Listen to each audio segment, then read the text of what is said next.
पर्यटन मंत्री श्रीमान गजेंद्र सिंह शेखावत जी, संस्कृति राज्य मंत्री राव इंद्रजीत सिंह जी, सभी विद्वतजन, देवी और सज्जनों, आज विज्ञान भवन भारत के स्वर्णिम अतीत के पुनर्जागरण का साक्षी बन रहा है।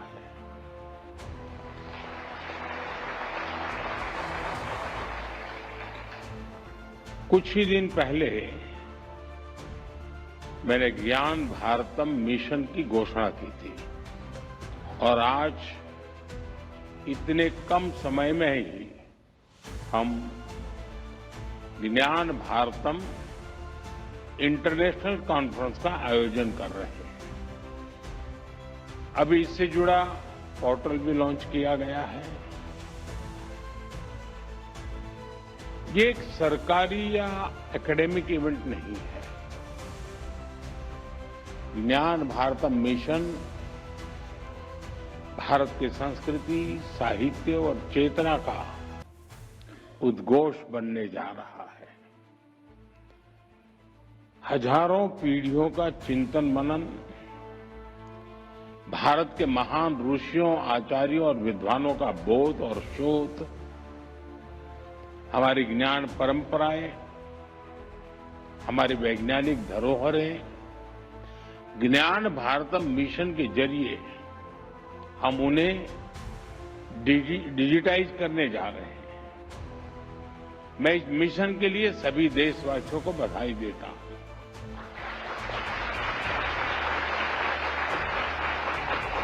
मैं ज्ञान भारतम की पूरी टीम को और संस्कृति मंत्रालय को भी शुभकामनाएं देता हूं। साथियों, जब हम किसी मैन्युस्क्रिप्ट को देखते हैं तो वो अनुभव किसी टाइम ट्रेवल जैसा होता है। मन में विचार भी आता है कि आज और पहले की परिस्थितियों में कितना जमीन आसमां का अंतर था।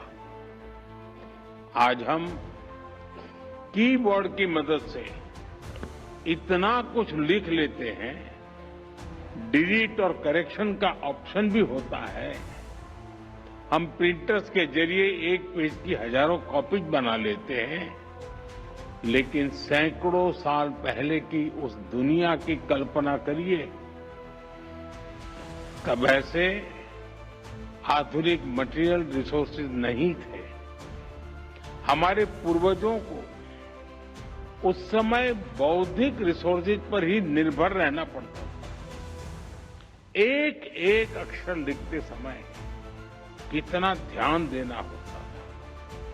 एक एक ग्रंथ के लिए इतनी मेहनत लगती थी और उस समय भी भारत के लोगों ने विश्व के बड़े बड़े पुस्तकालय बना दिए थे, लाइब्रेरीज बना दी थी। आज भी भारत के पास दुनिया का सबसे बड़ा मैन्युस्क्रिप्ट संग्रह है। करीब 1 करोड़ मैन्युस्क्रिप्ट हमारे पास है। अब 1 करोड़ आंकड़ा कम नहीं है। साथियों, इतिहास के क्रूर थपेड़ों में लाखों मैन्युस्क्रिप्ट्स जला दी गई, लुप्त हो गई, लेकिन जो बची है वो इस बात की साक्षी है कि ज्ञान, विज्ञान, पठन पाठन के लिए हमारे पूर्वजों की निष्ठा कितनी गहरी थी, कितनी व्यापक थी। भोजपत्र और ताड़पत्र से बने नाजुक ग्रंथ, ताम्रपत्र पर लिखे गए शब्दों में मेटल कोरोजन का खतरा है, लेकिन हमारे पूर्वजों ने शब्दों को ईश्वर मानकर अक्षर ब्रह्म भाव से उनकी सेवा की। पीढ़ी दर पीढ़ी परिवार उन पोथियों और पांडुलिपियों को सहेजते रहे। ज्ञान के प्रति अपार श्रद्धा, आने वाली पीढ़ियों की चिंता, समाज के प्रति जिम्मेदारी, देश के प्रति समर्पण का भाव, इससे बड़ा उदाहरण कहां मिलेगा। साथियों, भारत की ज्ञान परंपरा आज तक इतनी समृद्ध है क्योंकि इसकी नींव 4 मुख्य पिलर्स पर आधारित है। पहला, प्रिजर्वेशन, दूसरा, इनोवेशन, तीसरा, एडिशन और चौथा, एडेप्टेशन।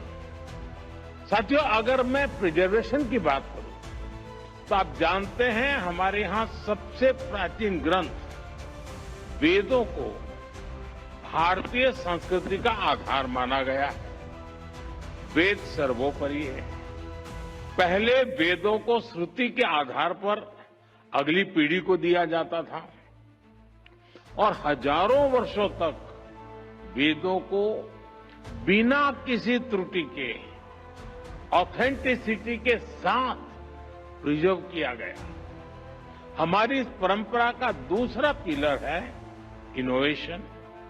हमने आयुर्वेद, वास्तुशास्त्र, ज्योतिष और मेटलर्जी में लगातार इनोवेट किया है।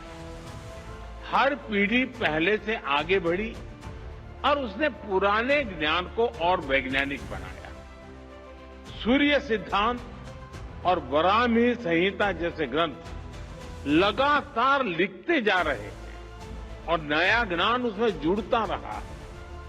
हमारे संरक्षण का तीसरा पिलर है एडिशन, यानी हर पीढ़ी पुराना ज्ञान संरक्षित करने के साथ साथ नया कंट्रीब्यूट भी करती थी। जैसे कि मूल वाल्मीकि रामायण के बाद कई रामायण लिखी गई, रामचरितमानस जैसे ग्रंथ हमें मिले, वेदों और उपनिषदों पर भाष्य लिखे गए, हमारे आचार्यों ने द्वैत, अद्वैत जैसी व्याख्याएं दी।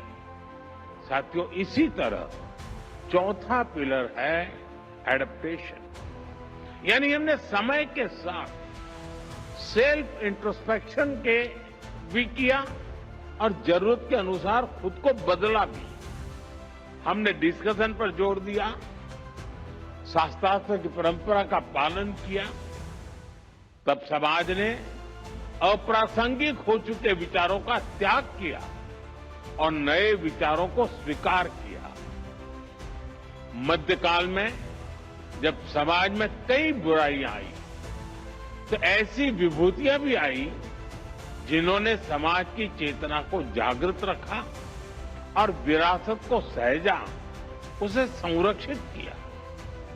साथियों, राष्ट्रों की आधुनिक अवधारणा से अलग भारत की एक सांस्कृतिक पहचान है, अपनी चेतना है, अपनी आत्मा है। भारत का इतिहास सिर्फ सल्तनतों की जीत हार का नहीं है। हमारे यहां रियासतों और राज्यों के भूगोल बदलते रहे, लेकिन हिमालय से हिंद महासागर तक भारत अक्षुण्ण रहा, क्योंकि भारत स्वयं में एक जीवंत प्रवाह है जिसका निर्माण उसके विचारों से, आदर्शों से और मूल्यों से हुआ है। भारत की प्राचीन पांडुलिपियों में, मैन्युस्क्रिप्ट में हमें भारत के निरंतर प्रवाह की रेखाएं देखने को मिलती है। ये पांडुलिपियां हमारी विविधता में एकता की घोषणा पत्र भी है, उद्घोष पत्र भी है। हमारे देश में करीब 80 भाषाओं में मैन्युस्क्रिप्ट मौजूद है। संस्कृत, प्राकृत, असमिया, बांग्ला, कन्नड़ा, कश्मीरी, कोंकणी, मैथिली, मलयालम, मराठी ऐसी कितनी ही भाषाओं में ज्ञान का अगाध सागर हमारे यहां मौजूद है। गिलगित मैन्यूस्क्रिप्ट में हमें कश्मीर का प्रामाणिक इतिहास बताती है। मैंने अभी जो छोटा सा एग्जीबिशन रखा है वो देखने गया था। वहां इसकी विस्तार से वर्णन भी है और उसके चित्र भी मौजूद है। कौटिल्य अर्थशास्त्र की पांडुलिपि हमें राजनीति शास्त्र और अर्थशास्त्र में भारत की समझ का पता चलता है। आचार्य भद्रबाहु के कल्पसूत्र की पांडुलिपि में जैन धर्म का प्राचीन ज्ञान सुरक्षित है। सारनाथ की मैन्यूस्क्रिप्ट में भगवान बुद्ध का ज्ञान उपलब्ध है। रसमंजरी और गिद्ध गोविंद जैसे मैन्यूस्क्रिप्ट ने भक्ति, सौंदर्य और साहित्य के विविध रंगों को संजो कर रखा। साथियों, भारत की इन मैन्यूस्क्रिप्ट में समूची मानवता की विकास यात्रा का फुटप्रिंट्स है। इन पांडुलिपियों में फिलॉसफी भी है, साइंस भी है, इनमें मेडिसिन भी है, मेटाफिजिक्स भी है, इनमें आर्ट भी है, एस्ट्रोनॉमी भी है और आर्किटेक्चर भी है। अब कितने ही उदाहरण लीजिए, मैथमेटिक्स से लेकर के बाइनरी बेस्ड कंप्यूटर साइंस तक पूरी आधुनिक साइंस की बुनियाद जीरो पर टिकी है।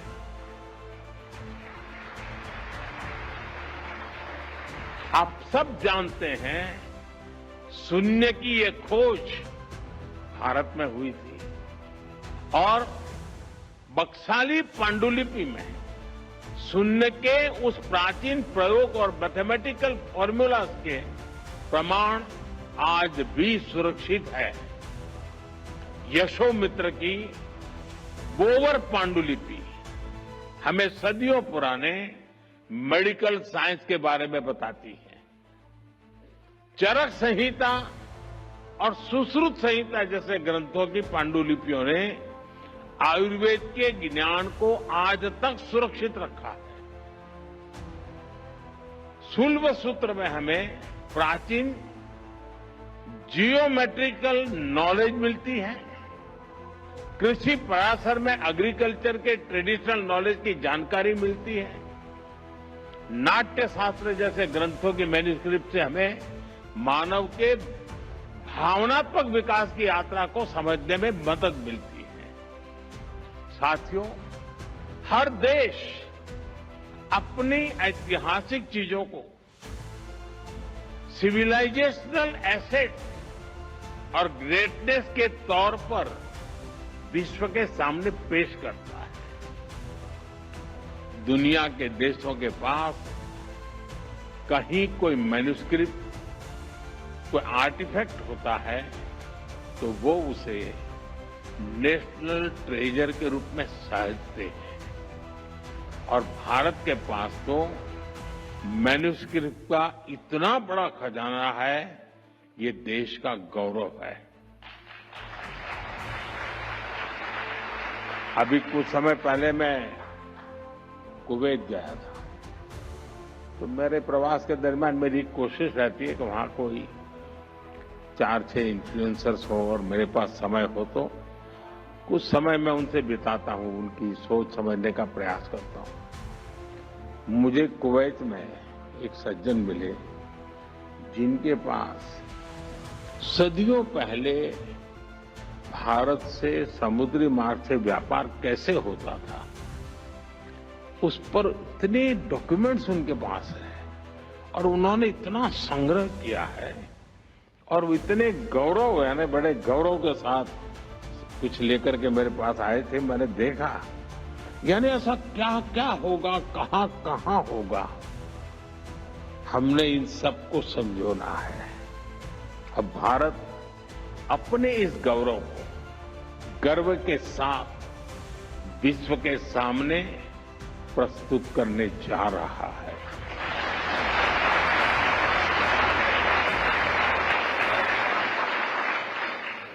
अभी यहाँ कहा गया है कि दुनिया में जितनी मैन्युस्क्रिप्ट्स है हमने खोज करके लाना चाहिए।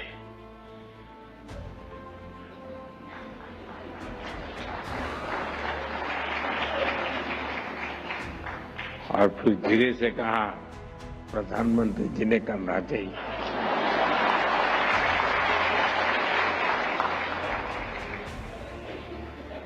लेकिन आपको पता है कि हमारे से यहाँ चोरी की जो मूर्तियां हैं पहले बहुत कम मात्रा में आई थी, आज सैकड़ों की संख्या में पुरानी मूर्तियां वापस आ रही।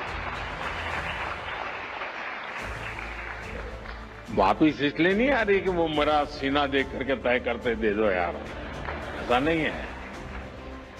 उनको भरोसा है कि ऐसे हाथ में सुपुर्द करेंगे तो उसका गौरव बढ़ाने का पूरा प्रयास है। आज विश्व में भारत ने विश्वास पैदा किया है, लोगों को लगता है यह सही जगह है। जब मैं मंगोलिया गया,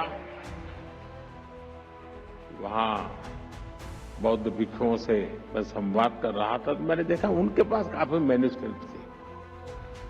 तो मैं उनको रिक्वेस्ट किया कि मैं इसके लिए कुछ काम कर सकता हूं। उन सारी मैन्युस्क्रिप्ट को लाए, उसको डिजिटलाइज किया और उनको फिर वापस दिया। अब ये उनका खजाना बन गया है। साथियों, ज्ञान भारतम मिश्रम इस महाअभियान का ही एक अहम हिस्सा है। देश की कितनी ही संस्था हैं इस प्रयास में जन भागीदारी की भावना से सरकार के साथ काम कर रही है। काशी नागरी प्रचारणी सभा, कोलकाता की एशियाटिक सोसाइटी, उदयपुर की धरोहर, गुजरात के कोबा में आचार्य श्री कैलाशपुरी ज्ञान मंदिर, हरिद्वार का पतंजलि, पुणे का Bhandarkar oriental research institute, Thanjavur की सरस्वती महल लाइब्रेरी, ऐसी सैकड़ों संस्थाओं के सहयोग से अब तक 10 लाख से अधिक पांडुलिपियों को डिजिटलाइज किया जा चुका है। कितने ही देशवासियों ने आगे आकर अपनी पारिवारिक धरोहर को देश के लिए उपलब्ध करवाया है। मैं इन सभी संस्थाओं का, ऐसे सभी देशवासियों का भी धन्यवाद करता हूं। मैं एक विषय पर जरूर ध्यान देना चाहूंगा। मैं पिछले दिनों कुछ एनिमल लवर से मिला था। क्यों? आपको हंसी आ गई?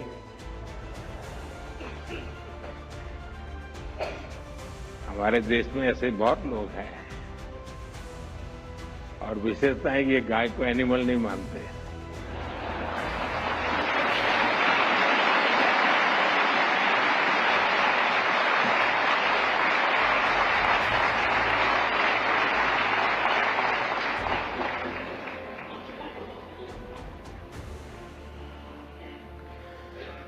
तो उनसे बातों बातों में मैंने उनसे कहा कि हमारे देश में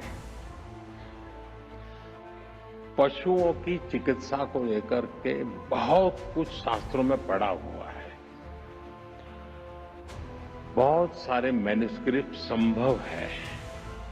जब मैं गुजरात में था, गुजरात के एशियाटिक लायन, तो मेरी एक रुचि थी, तो मैं काफी उसमें रुचि लेता था।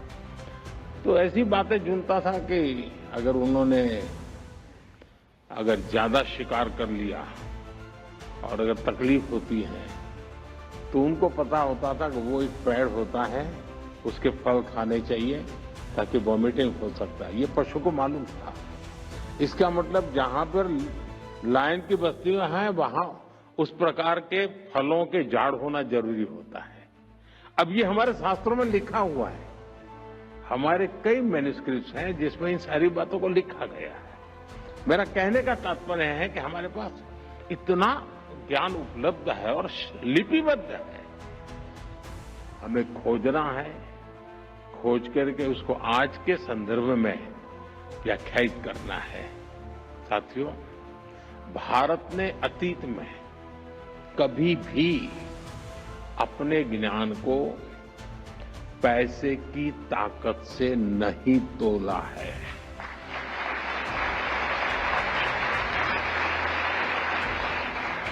हमारे ऋषियों ने भी कहा है, विद्या दान मतः परम, अर्थात विद्या सबसे बड़ा दान है। इसलिए प्राचीन काल में भारत के लोगों ने मुक्त भाव से मैन्युस्क्रिप्ट को दान भी किया। चीनी यात्री ह्वेनसांग जब भारत आए थे तो वो अपने साथ 650 से ज्यादा मैन्युस्क्रिप्ट लेकर के आए थे। नहीं, वो यहां से लेकर के गए थे। और मुझे चीन के राष्ट्रपति ने एक बार बताया कि वो मेरे गांव में सादा समय रहे थे, मैं जहां मेरा जन्म हुआ वड़नगर में।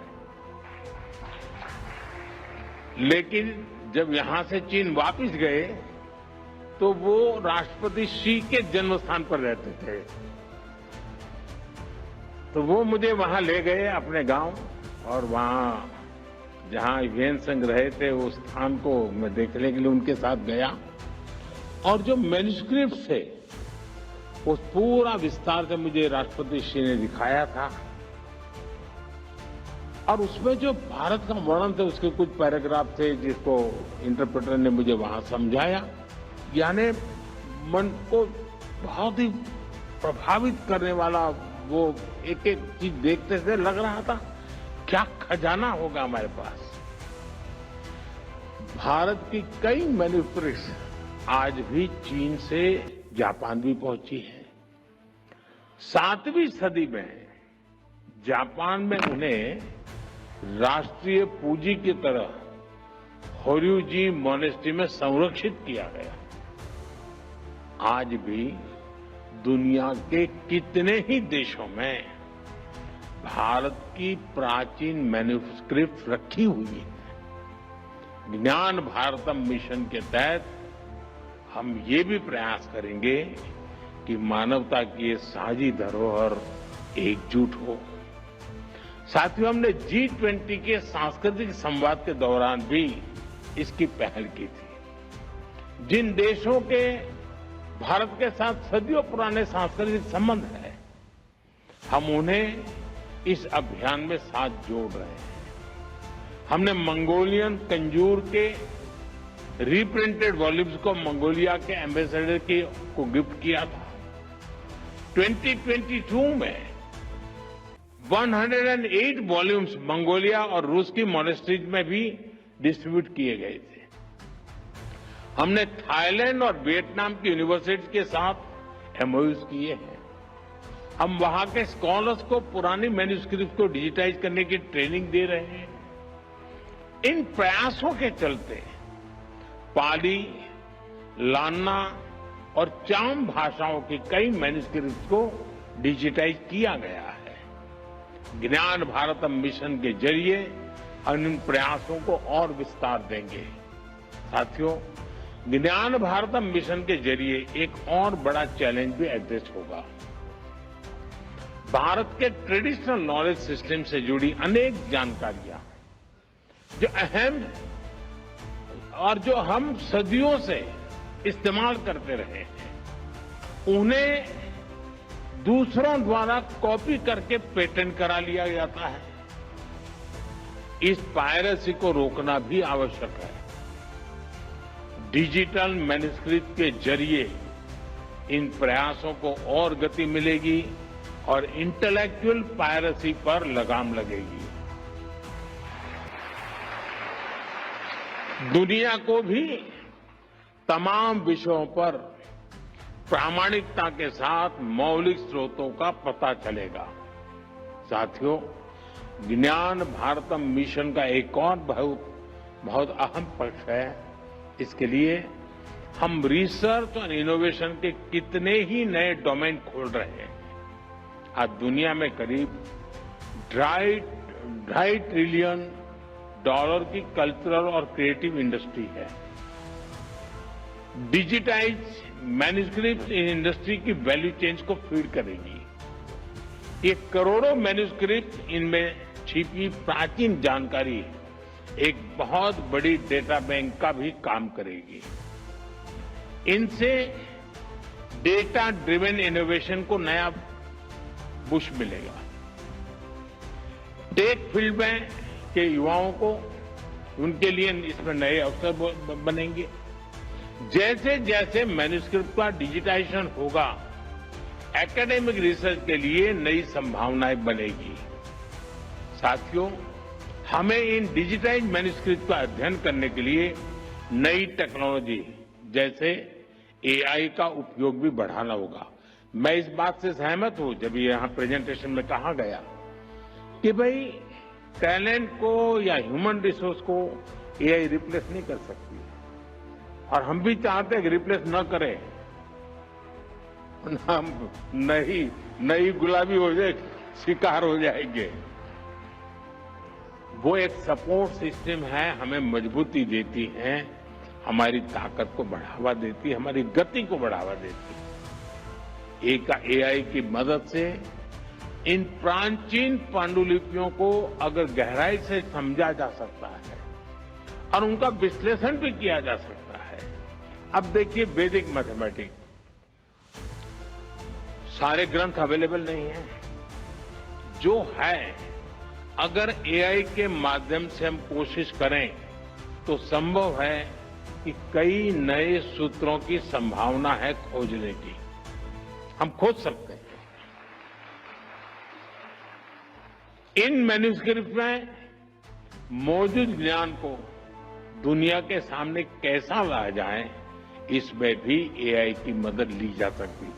दूसरी एक समस्या है कि हमारे मैन्यूस्क्रिप्ट बिखरे पड़े हैं और अलग अलग कालखंड में अलग अलग प्रकार से प्रस्तुत किए गए। एआई का फायदा ये होगा कि इन सबको इकट्ठा किया जा सकता है और उसमें से अमृत निचोड़ने में वो एक बहुत अच्छा सा हमें यंत्र मिल सकता है कि हम 10 जगह पे चीजें पड़ी होगी, लेकिन एआई से हम इसको एक साथ ला करके देख सकते हैं। हम उसका अर्थ हो सकता है, जैसे प्रारंभ में ही प्रेजेंटेशन में आया कि एक ही प्रकार के शब्दों का कई उपयोग है। हो सकता है कि उनको एक बार चलिए 100 क्वेश्चन बन जाएंगे तो सॉल्व करना। आज लाखों क्वेश्चन में हम उलझे पड़े हैं, 100 तक तो ले आएंगे। हो सकता है फिर हमारा मानव शक्ति जुड़ जाएगी तो उसका परिणाम ले आएगी। लेकिन ऐसी कई कठिनाइयां भी हैं, लेकिन रास्ते भी हैं। साथियों, मैं देश के सभी युवाओं से आह्वान करता हूं, आप आगे आकर इस अभियान से जुड़िए। और मुझे अभी बता रहे थे मंत्री जी की कल से आज तक जो लोग काम इसमें हिस्सा ले रहे हैं, 70% लोग युवा हैं।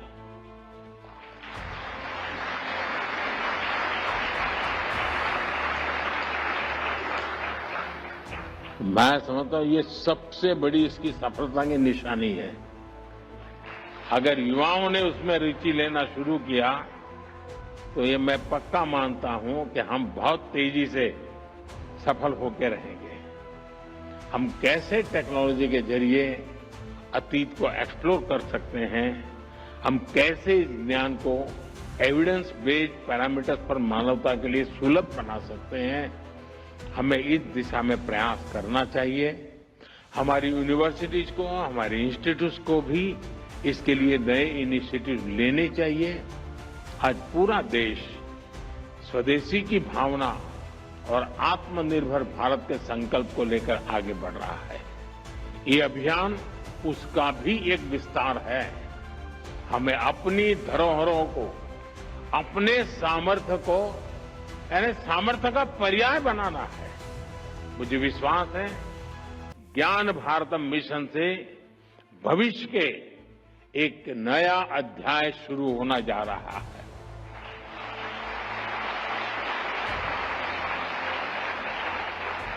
मैं जानता हूं कि ऐसे विषय होते हैं कि जिसमें कोई ग्लैमर नहीं होती है, कोई चमक दमक नहीं होती है, लेकिन इसका सामर्थ्य इतना है कि जो सदियों तक किसी को हिला नहीं पाता है। इस सामर्थ्य के साथ जुड़ना है। इसी विश्वास के साथ आप सभी को एक बार बहुत बहुत शुभकामनाएं, बहुत बहुत धन्यवाद।